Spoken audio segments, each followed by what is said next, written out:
Hello नमस्कार साथियों, मैं आप सबका स्वागत करता हूं आप ही के YouTube channel important MCQ by Sandeep पे। जैसा कि आपको पता है कि हम डीलेट 4 सेम पेपर की तैयारी कर रहे हैं और उसके अंदर मैं आपके साथ सामाजिक अध्ययन शिक्षण के कुछ 30 महत्वपूर्ण क्वेश्चन डिस्कस करता हूं और आज हमारा पार्ट 4 है। मुझे आशा है कि इससे पहले मैंने आपको जितने भी पार्ट्स प्रोवाइड किए हैं आप सबने वो वीडियो देख ली होगी और एक मैंने आपको मैराथन क्लास प्रोवाइड की थी जिसके अंदर मैंने आपके साथ 100 क्वेश्चन डिस्कस किए थे और ये संपूर्ण सिलेबस में से थे। आप इस क्लास को भी जरूर देख लेना और जो मैं आपको डेली वीडियो प्रोवाइड करूं आप इनको देखना ये सारी की सारी वीडियो आपके पेपर के लिए बहुत ही ज़्यादा महत्वपूर्ण होंगी। और आइए आज की वीडियो आप शुरू करते हैं। और हाँ, इस वीडियो की पीडीएफ पाने के लिए आप हमारी वेबसाइट पर जरूर विजिट कर लेना जिसका लिंक मैं आपको डिस्क्रिप्शन बॉक्स में प्रोवाइड कर दूंगा। और आइए आज की क्लास आप शुरू करते हैं। आज का पहला क्वेश्चन हमारा, जवाहरलाल नेहरू जी के पिताजी का नाम क्या था। अब आप बताओ कि जवाहरलाल नेहरू जी के पिताजी का नाम क्या था। इसका क्या आंसर हो जाएगा? इसका आंसर हो जाएगा मोतीलाल नेहरू। पंडित जवाहरलाल नेहरू जी के पिताजी का नाम था मोतीलाल नेहरू। मैं इसके अंदर क्विज की फॉर्म में आपके साथ मुश्किल से 10 या 11 मिनट में 30% डिस्कस करूंगा। आज का सेकंड क्वेश्चन आपके सामने, पंडित जवाहरलाल नेहरू जी का जन्म कब हुआ था। हर महत्वपूर्ण क्वेश्चन मैं आपके साथ डिस्कस करूंगा। पंडित जवाहरलाल नेहरू जी के पिताजी का नाम था मोतीलाल नेहरू और इनका जन्म कब हुआ था। इसका आंसर हो जाएगा 14 नवंबर 1889 को। ठीक है, और 14 नवंबर को कौन सा दिन मनाया जाता है ये सारे बच्चे मुझे कमेंट बॉक्स में बताएंगे। और नेक्स्ट यानी क्वेश्चन नंबर 3 आपके सामने कि मोतीलाल नेहरू अपने समय के प्रसिद्ध डैश थे। अब आप बताओ कि जो मोतीलाल नेहरू जी थे वो अपने समय के प्रसिद्ध क्या थे। इसका क्या आंसर हो जाएगा? इसका आंसर हो जाएगा वकील। ठीक है, मोतीलाल नेहरू अपने समय के प्रसिद्ध वकील थे। और नेक्स्ट क्वेश्चन आपके सामने, पंडित जवाहरलाल नेहरू को किस वर्ष भारतीय राष्ट्रीय कांग्रेस का सेक्रेटरी चुना गया था। अब आप बताओ कि जो पंडित जवाहरलाल नेहरू हैं इनको किस वर्ष में आईएनसी यानी इंडियन नेशनल कांग्रेस का सेक्रेटरी चुना गया था। इसका क्या आंसर हो जाएगा? इसका आंसर हो जाएगा 1923 में, यानी 1923 में पंडित जवाहरलाल नेहरू को भारतीय राष्ट्रीय कांग्रेस का सेक्रेटरी चुना गया था। तो नेक्स्ट यानी क्वेश्चन नंबर 5 है आपके सामने, भारत के प्रथम प्रधानमंत्री कौन थे। अब आप मुझे फटाफट बताओ कि भारत के प्रथम प्रधानमंत्री कौन थे और वर्तमान का तो सबको ही पता होगा। इसका क्या आंसर हो जाएगा? इसका आंसर हो जाएगा पंडित जवाहरलाल नेहरू। ठीक है, तो नेक्स्ट यानी क्वेश्चन नंबर 6 था आपके सामने, पंडित जवाहरलाल नेहरू को किस वर्ष से अपनी मृत्यु तक भारत के प्रधानमंत्री बने रहने का गौरव प्राप्त है। इसका क्या आंसर हो जाएगा?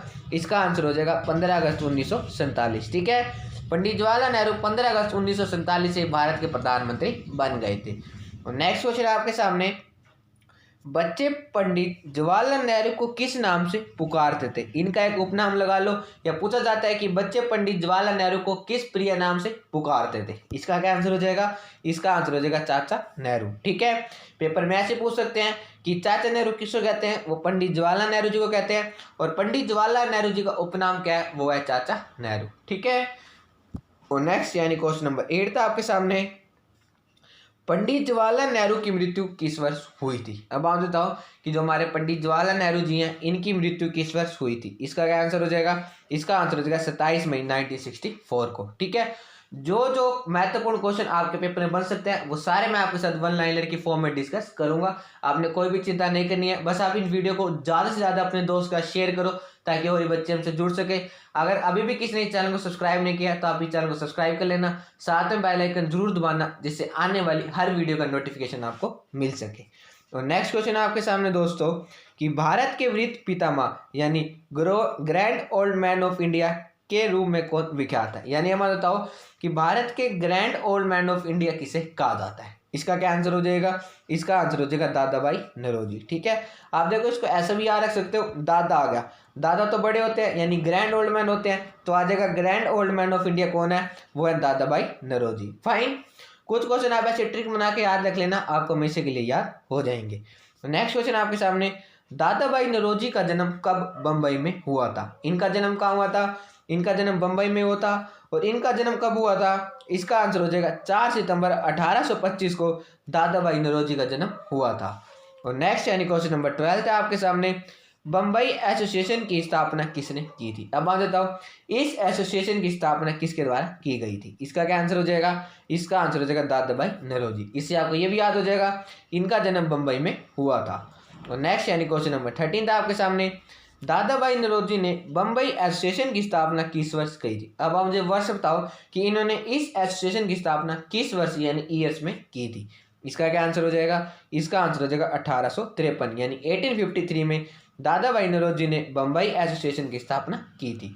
तो नेक्स्ट क्वेश्चन आपके सामने, किस वर्ष में दादा भाई नौरोजी ने अध्यापक पद से त्याग पत्र दे दिया था और केम एंड सन्स नामक कंपनी में नौकरी करने लग गए थे?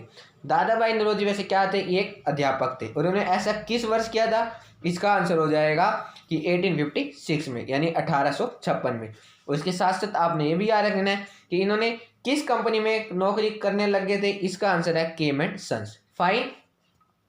और नेक्स्ट यानी क्वेश्चन नंबर 15 था आपके सामने, किसे 1876 में बड़ौदा राज्य के दीवान पद पर नियुक्त किया गया था? ये किसे नियुक्त किया गया था? इसका आंसर हो जाएगा दादा भाई नौरोजी। फाइन। देखो एक ही क्वेश्चन से 2-3 क्वेश्चन बन सकते हैं, आपने याद रख लेना, आपने कोई भी चिंता नहीं करनी है, वो सारे क्वेश्चन मैं आपसे डिस्कस करता चलूंगा। जैसे कि दादा भाई नौरोजी को किस वर्ष में बड़ौदा राज्य के दीवान पर नियुक्त किया गया था? तो वो है 1876 पे। और अगर ये पूछ सकते हैं कि दादा भाई नौरोजी को 1876 में बड़ौदा राज्य के किस पद पर नियुक्त किया गया था? तो वो है दीवान के पद पर। और ये भी क्वेश्चन बन सकता है कि 1876 में दादा भाई नौरोजी को किस राज्य के दीवान पद पर नियुक्त किया गया था? तो वो है बड़ौदा। ठीक है, इसलिए मैं आपको बार बार कहता हूँ हर वीडियो का क्वेश्चन आपके पेपर के लिए बहुत ही ज्यादा महत्वपूर्ण है। और नेक्स्ट क्वेश्चन आपके सामने, दादा भाई नौरोजी के विचार के अनुसार सरकार को पशु बल पर नहीं किस बल पर आधारित होना चाहिए? अब आप बताओ कि जो दादा भाई नौरोजी का कैसा विचार था? वो कहते थे कि जो सरकार है उसको पशु बल पर नहीं किस बल पर आधारित होना चाहिए? इसका क्या आंसर हो जाएगा? इसका आंसर हो जाएगा नैतिक बल पर। ठीक है, दादा भाई नौरोजी कहते थे कि सरकार को पशु बल नहीं नैतिक बल पर आधारित होना चाहिए। तो नेक्स्ट क्वेश्चन आपके सामने, दादा भाई नौरोजी कितनी बार भारतीय राष्ट्रीय कांग्रेस के अध्यक्ष रहे हैं? यानी इनको कितनी बार आईएनसी का अध्यक्ष चुना गया है? इसका क्या आंसर हो जाएगा? इसका आंसर हो जाएगा 3 बार। ठीक है, और ये कौन कौन से वर्ष हैं? 1886, 1893 और 1906। इन तीनों वर्ष को आप जरूर याद रख लेना। इन तीनों साल दादा भाई नौरोजी भारतीय राष्ट्रीय कांग्रेस के अध्यक्ष चुने गए थे। और नेक्स्ट क्वेश्चन आपके सामने कि निधनता और भारत में ब्रिटिश शासन पुस्तक के लेखक कौन है? अब बताओ, निर्धनता और भारत में ब्रिटिश शासन पुस्तक के लेखक कौन है? इसका क्या आंसर हो जाएगा? इसका आंसर हो जाएगा दादा भाई नौरोजी। ठीक है, और नेक्स्ट क्वेश्चन आपके सामने, दादा भाई नौरोजी की मृत्यु किस वर्ष हुई थी? अब आप बताओ कि इनकी मृत्यु किस वर्ष हुई थी। इनसे बस इतने हमारे पेपर में क्वेश्चन बन सकते हैं, सारे क्वेश्चन मैं आपसे डिस्कस कर चुका हूँ। इसका क्या आंसर हो जाएगा? इसका आंसर हो जाएगा 1917 में दादा भाई नौरोजी की मृत्यु हुई थी। नेक्स्ट क्वेश्चन आपके सामने, गोपाल कृष्ण गोखले का जन्म कब हुआ था? और आपको पता होगा गोपाल कृष्ण गोखले महात्मा गांधी जी के पॉलिटिकल गुरु यानी राजनीतिक गुरु थे। इसका क्या आंसर हो जाएगा? इसका आंसर हो जाएगा 9 मई 1866 को गोपाल कृष्ण गोखले का जन्म हुआ था। और नेक्स्ट यानी क्वेश्चन नंबर 21 है आपके सामने, किस वर्ष की अल्प आयु में गोपाल कृष्ण गोखले प्रोफेसर बन गए थे? आप सुन के हैरान हो जाओगे कि छोटी सी आयु में ही जो गोपाल कृष्ण गोखले जी हैं वो एक प्रोफेसर बन गए थे। इसका क्या आंसर हो जाएगा? इसका आंसर हो जाएगा सिर्फ मात्र 20 वर्ष की आयु में ही गोपाल कृष्ण गोखले जी प्रोफेसर बन गए थे। ठीक है, तो नेक्स्ट क्वेश्चन आपके सामने, गोपाल कृष्ण गोखले किस वर्ष की आयु में भारतीय राष्ट्रीय कांग्रेस के अध्यक्ष चुने गए थे? उनकी क्या वर्ष की आयु थी कि जब उनको आईएनसी का अध्यक्ष चुना गया था? इसका क्या आंसर हो जाएगा? इसका आंसर हो जाएगा 39 वर्ष। ठीक है, तो नेक्स्ट यानी क्वेश्चन नंबर 23 आपके सामने, गोपाल कृष्ण गोखले ने भारत सेवक समाज की स्थापना किस वर्ष की थी? भारत सेवक समाज की स्थापना किसने की थी? ये गोपाल कृष्ण गोखले ने की थी। और ये उन्होंने किस वर्ष में की थी? इसका आंसर हो जाएगा 1905 में। फाइन। और नेक्स्ट यानी क्वेश्चन नंबर 24 आपके सामने, गोपाल कृष्ण गोखले की मृत्यु कब हुई थी? इनकी मृत्यु कब हुई थी? इसका आंसर हो जाएगा 19 फरवरी 1915 को गोपाल कृष्ण गोखले जी की मृत्यु हुई थी। और नेक्स्ट क्वेश्चन आपके सामने, सुभाष चंद्र बोस का जन्म कहाँ हुआ था? और हाँ, महात्मा गांधी जी भारत कब लौटे थे? ये 1914 में लौटे थे। और सुभाष चंद्र बोस जी का जन्म कहाँ हुआ था? इसका आंसर हो जाएगा ओडिशा की राजधानी कटक में। ठीक है, उस समय ओडिशा की राजधानी कटक थी, तो आपको याद रखना होगा कि सुभाष चंद्र बोस जी का जन्म ओडिशा की राजधानी कटक में हुआ था। और नेक्स्ट क्वेश्चन आपके सामने कि सुभाष चंद्र बोस का जन्म कब हुआ था? इनका जन्म ओडिशा की राजधानी कटक में तो हुआ था, लेकिन इनका जन्म किस वर्ष हुआ था? इसका आंसर हो जाएगा 23 जनवरी 1897 को सुभाष चंद्र बोस जी का जन्म हुआ था। और नेक्स्ट क्वेश्चन आपके सामने, सुभाष चंद्र बोस की माता जी का नाम क्या था। अब आप मुझे इनकी माता जी का नाम बताओ। इसका क्या आंसर हो जाएगा? इसका आंसर हो जाएगा श्रीमती प्रभावती बोस। ठीक है। और हाँ, मैंने आपके साथ गांधी जी की भी माता जी का नाम और पिताजी का नाम डिस्कस किया था। ये भी दोनों आंसर मुझे फटाफट कमेंट बॉक्स में बताओ कि गांधी जी की माता जी और पिताजी का नाम क्या है। ठीक है, ये आपका होमवर्क है। सारे बच्चे मुझे इसका आंसर कमेंट बॉक्स में देंगे। ऐसे ही बार बार हमें रिवीजन करनी है और यही हमें पास करवाएगी। और नेक्स्ट यानी क्वेश्चन नंबर 28 है आपके सामने। सुभाष चंद्र बोस के पिताजी का नाम क्या था। अब आप मुझे सुभाष चंद्र बोस जी के पिताजी का नाम बताओ। इसका क्या आंसर हो जाएगा? इसका आंसर हो जाएगा राय बहादुर जानकीनाथ बोस। फाइन। और नेक्स्ट यानी सेकंड लास्ट क्वेश्चन आपके सामने। सुभाष चंद्र बोस ने किस वर्ष में बीए परीक्षा भी प्रथम श्रेणी में उत्तीर्ण की थी। इन्होंने बीए की थी और वो भी ये भी परीक्षा इन्होंने प्रथम श्रेणी में उत्तीर्ण की थी। इन्होंने किस वर्ष में की थी? इसका आंसर हो जाएगा 1919 में। ठीक है। और नेक्स्ट यानी क्वेश्चन नंबर 30 आपके सामने। कहाँ से वापस आने पर सुभाष चंद्र बोस को कांग्रेस का अध्यक्ष नियुक्त किया गया था। अब मैं बताओ कि ये कहाँ से वापस आए थे और सुभाष चंद्र बोस जी को कांग्रेस का अध्यक्ष नियुक्त किया गया था। इसका क्या आंसर हो जाएगा? इसका आंसर हो जाएगा यूरोप। ठीक है, जब ये यूरोप से भारत वापस आते हैं तो इनको कांग्रेस का अध्यक्ष नियुक्त किया गया था। फाइन। आज की वीडियो में बस इतना ही। मुझे आशा है कि आपको वीडियो अच्छी लगी होगी। अगर आपको वीडियो अच्छी लगी है तो आप इस वीडियो को लाइक करो, ज़्यादा से ज़्यादा अपने दोस्तों के साथ शेयर करो ताकि और भी बच्चे हमसे जुड़ सके। तो हम बहुत ही जल्दी अपनी नेक्स्ट वीडियो में मिलेंगे।